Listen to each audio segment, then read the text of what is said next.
વાવાઝોડાની જે ગુજરાતના તટીય વિસ્તારોમાં ટકરાય તો વધુ ખાનાખરાબી સર્જી શકે છે।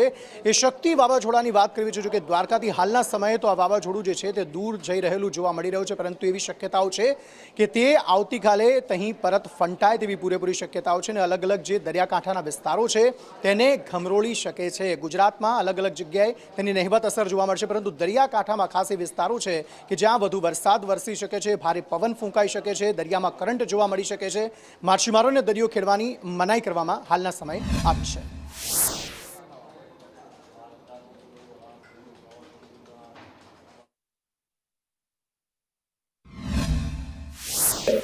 ईस्ट नॉर्थ ईस्ट वर्ड जो है मूवमेंट आएगा और ये गुजरात की तरफ थोड़ा मूवमेंट करेगा, लेकिन इससे पैनिक होने की आवश्यकता नहीं है क्योंकि इसका जो है इम्पैक्ट गुजरात के ऊपर बहुत कम देखने को मिलेगा।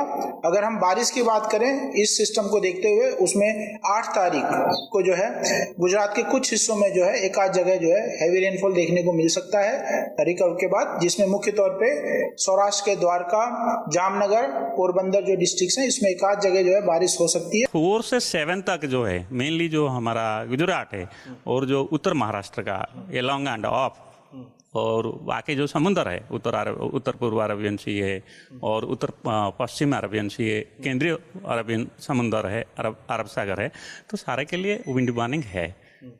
अभी जो विंड वार्निंग है सीवियर साइक्लोन स्टॉर्म है, इसलिए उत्तर पूर्व उत्तर पश्चिम अरबियन सी में 90-100 वेस्टिंग टू 115 प्रिवेल कर रहा है। यू टर्न लईने गुजरात तरफनी फरीथी दिशा थशे, गुजरात तरफनी दिशा थशे, पण ज्यारे पण ए साइक्लोन छे ए यू टर्न लेशे त्यारे ए नबळું पड़ी जशे, એટલે ઓમાન પાસે નબળું પડી અને પછી પાછું ફરીથી પૂર્વ દિશામાં ગતિ કરશે અને ઉત્તર પૂર્વ દિશામાં ગતિ કરી અને ગુજરાત તરફ આગળ વધશે। પણ આપણે અહીંયા બહુ ચિંતાનું કારણ નથી, કેમ કે આ જે શક્તિ વાવાઝોડું છે એ જ્યારે યુ ટર્ન લેશે ત્યારે નબળું પડશે। એક ઓમાન તરફનું એન્ટી સર્ક્યુલેશનના કારણે, એન્ટી સાયક્લોનના કારણે આ વાવાઝોડું રિકવર થઈ અને ગુજરાતના તરફ આવી રહ્યું છે। જોકે ગુજરાતથી દૂર રહેશે અને લગભગ આગામી રવિવાર, સોમવાર કે મંગળવાર સુધીમાં તેની અસર ગુજરાતમાં વર્તાવા માંડશે।